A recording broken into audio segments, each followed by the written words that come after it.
नमस्कार. पुढील 1 मिनिट स्वतःसाठी.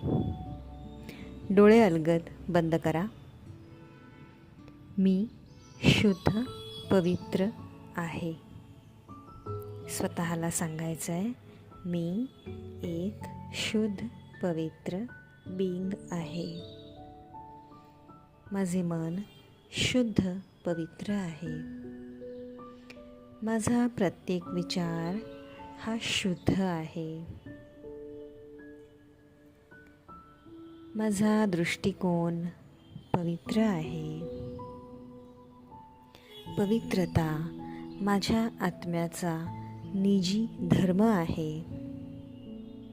मी शुद्ध पवित्र आत्मा आहे. मी सत्य आहे, शुद्ध आहे, पवित्र आहे.